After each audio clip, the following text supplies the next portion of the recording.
Às vezes a gente fica tão preocupados com o futuro, né? A gente nem sabe se a gente vai ter. Ou então a gente passa boa parte do nosso tempo faturando o passado, pegando as faturas do passado, olhando se valeu a pena, se não. E nos falta muitas vezes a sensibilidade de observar a vida que está ao nosso redor neste momento. Dudu Falcão e Lenine, que são os autores dessa música, paciência, uma palavra forte para os dias de hoje. Tudo hoje nos convida a ir com muita pressa. O mundo hoje é apressado. E se a gente não cuida, a gente entra nesse ritmo acelerado que nos impede muitas vezes de perceber a própria vida. Semana passada estava viajando com a minha mãe, levando-a para Uberlândia. E num determinado momento eu tinha dormido, porque eu estava com muito sono. Eu acordei e sentei ao lado dela. Eu falei: senhora não quis dormir um pouquinho não? E ela me disse assim: eu não. Essa paisagem está tão bonita, se a gente perde, a gente não vê. Achei a resposta da minha mãe muito sábia. É verdade.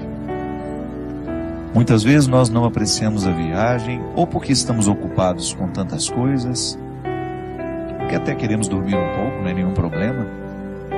Mas ela, diante da beleza da paisagem que ela tinha do lado de fora do ônibus, ela preferiu apreciar aquilo que estava sendo a viagem. E é interessante porque às vezes, quando nós pegamos a estrada, a nossa ansiedade é chegar. Por isso que às vezes a gente acelera tanto, a gente anda até acima da velocidade permitida, colocando em risco a nossa vida, em risco a vida do outro. Porque nos falta a percepção de que na viagem o importante é o ir. A graça não está no destino final, mas está em cada passo, em cada etapa desse deslocamento que nos leva até aquele lugar. Para isso a gente precisa ter paciência. Talvez seja a virtude mais necessária para os dias de hoje, a gente ter paciência. Paciência com o processo da vida, paciência com os outros que estão ao nosso redor. Porque só na paciência é que a gente descobre que a vida é rara. Que a vida é rara, que ela precisa ser apreciada, ser saboreada, que essa vida merece ser vivida em cada momento, em cada etapa, com muita intensidade. E às vezes nós vamos ficando cansados, né? Nós vamos perdendo a capacidade de ter essa paciência. Pode observar, quando nós estamos estressados demais, a primeira coisa que a gente perde é a paciência. A gente tem dificuldade de lidar com o tempo, a gente tem dificuldade de lidar com as esperas, com as demoras, a gente quer tudo para ontem. A gente coloca a nossa alma num ritmo tão acelerado e que é tão contrário a ela. Minha gente, nós precisamos prestar muita atenção no ritmo que nós estamos dando à nossa alma. Muitas vezes nós estamos fazendo a nossa alma viver num ritmo que sufoca, que mata aos poucos. E quem é que impõe esse ritmo à alma? O corpo. Porque nós não podemos separar as duas realidades. A antropologia cristã nos ensina que corpo e alma precisam ser conjugados juntos.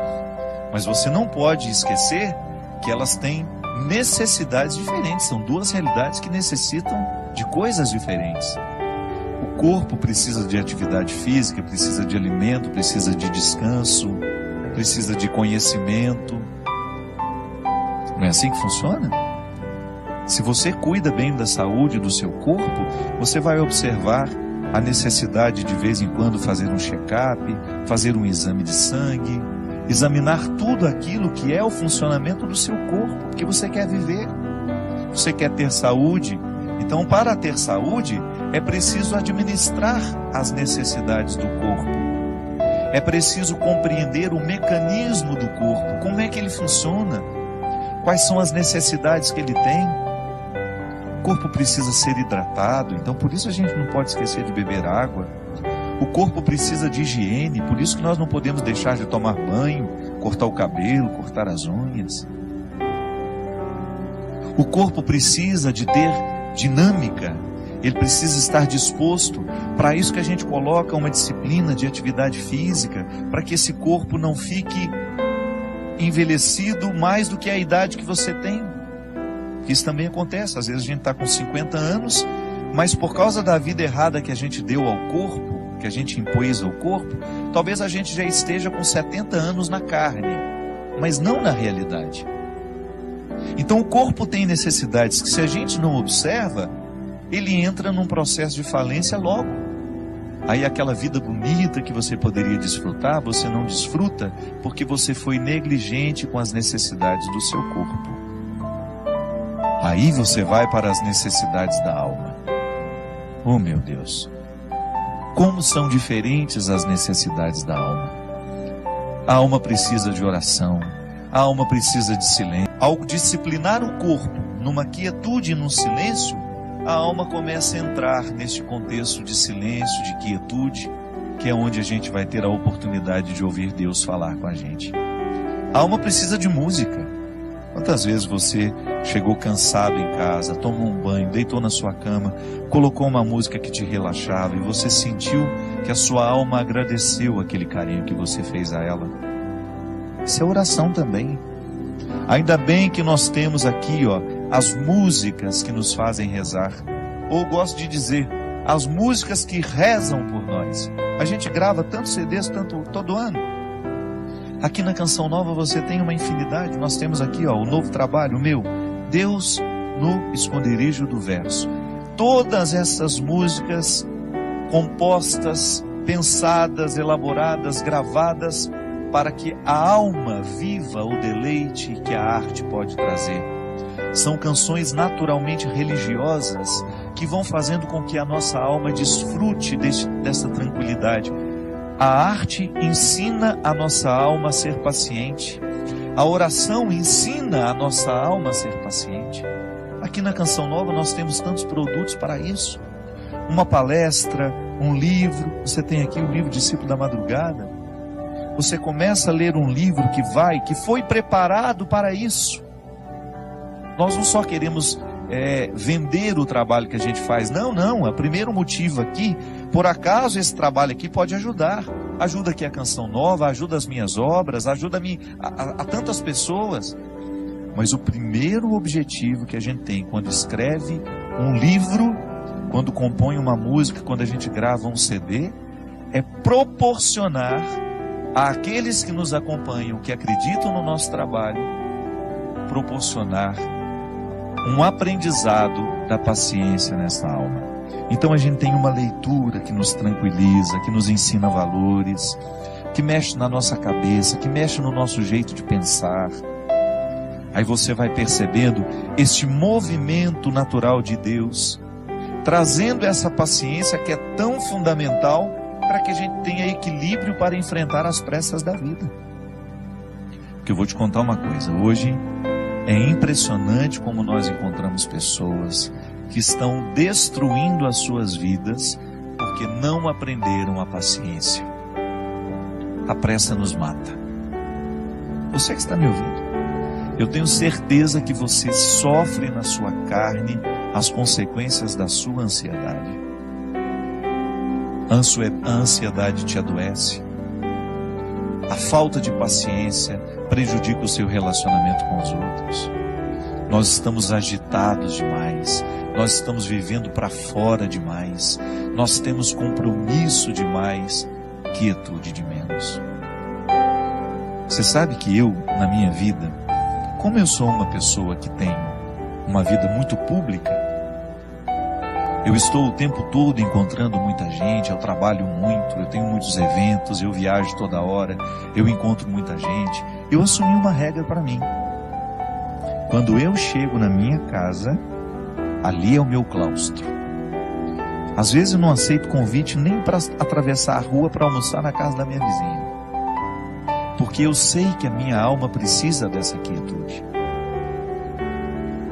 Eu preciso do meu silêncio. E eu só saio quando eu realmente tenho de sair. Porque eu descobri que para eu dar conta de viver essa vida muito pública, eu preciso ter bastidores. Eu preciso ter o meu espaço de vida consagrada ao silêncio, à quietude, à oração. Porque nessa correria nem sempre eu consigo. Mas você já imaginou se eu chegasse na minha casa e impusesse a mim uma rotina de vida social que me retirasse para jantar, para isso, para aquilo, para uma festa? Não aguentaria a vida que eu tenho. E como eu privilegio a minha vida de missão, porque eu sou um missionário, eu escolhi ser missionário. Ninguém me obrigou a ter essa vida. Eu, para estar aqui toda quarta-feira, eu sei o sacrifício que eu preciso fazer.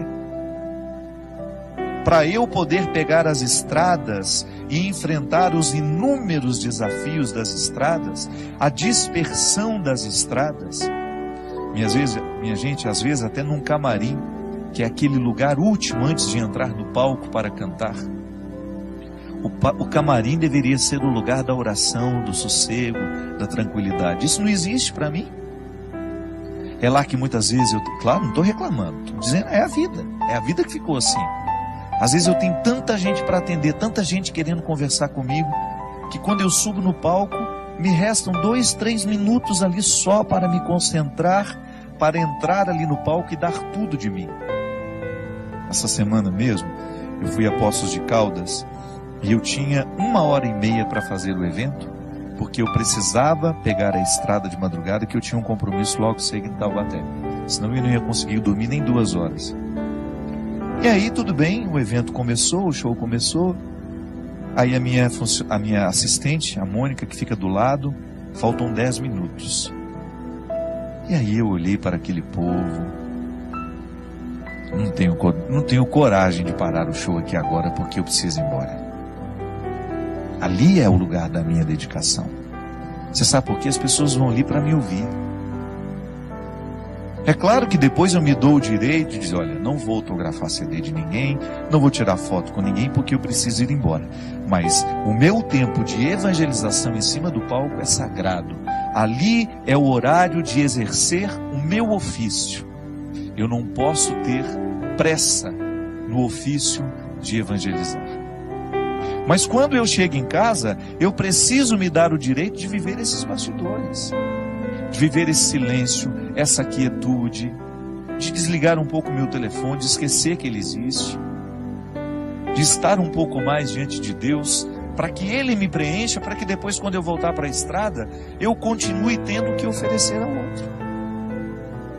Olha aqui, você tem uma vida diferente da minha. Você não tem essa necessidade de evangelizar como eu evangelizo. Mas não se engane, você também tem a mesma necessidade que eu tenho de ter bastidores. Sua vida te exige.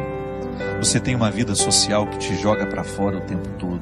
Você trabalha muito, você encontra muita gente. E qual é o espaço que você cria para criar dentro do seu coração esse espaço de paciência que só Deus pode nos dar? Qual é o espaço que você cria para que Deus tenha condições de moldar a sua alma de acordo com a sua vontade, com o desejo que Ele tem? Qual é o espaço que você oferece a Deus para que o seu florescimento espiritual aconteça?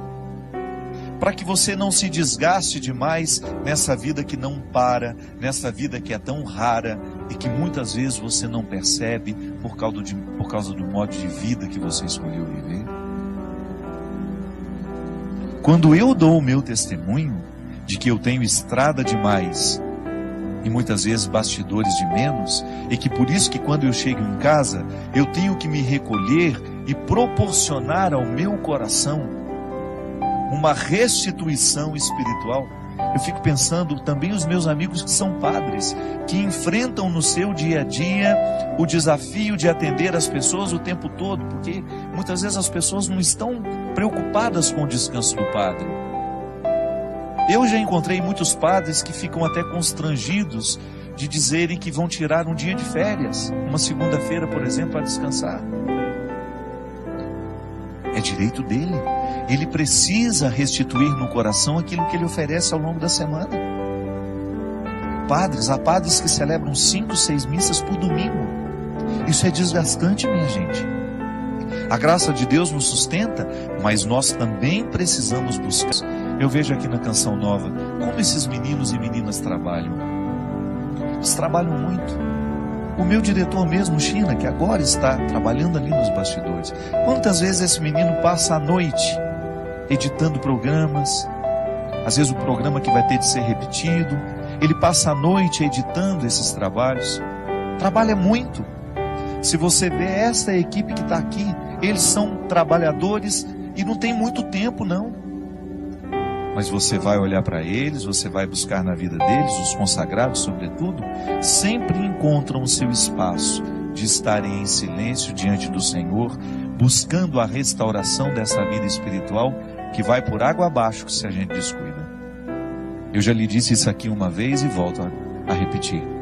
O fundador da Congregação dos Padres do Sagrado Coração de Jesus, lá onde eu fui formado, graças a Deus, toda a minha formação eu devo à Congregação do Sagrado Coração de Jesus. Padre João Leão Deon, ele dizia assim: Deus não pode fazer nada com as nossas obras se antes Ele não possuir o nosso coração. É disso que eu estou falando. Quando nós oferecemos a Deus o nosso serviço e esquecemos de oferecer a Ele o coração, que é a metáfora de todos os meus bastidores, Deus não poderá restituir aquilo que eu ofereço ao outro através do meu trabalho. E em pouco tempo eu estarei oferecendo a mim.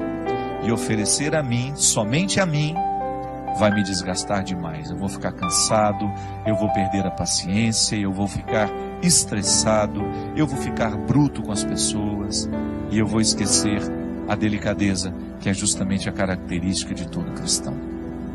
Portanto, não tenha medo de introduzir na dinâmica do seu cotidiano o espaço da sua restauração interior.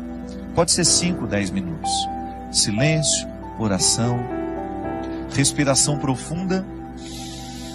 O exercício da respiração profunda é excelente para quem quer descansar, para quem quer dormir bem. Uma boa leitura, uma música que vai lhe fazer bem. Não vá para a cama sem lhe oferecer este oásis que vai lhe dar condições de trabalhar essa paciência dentro do seu coração.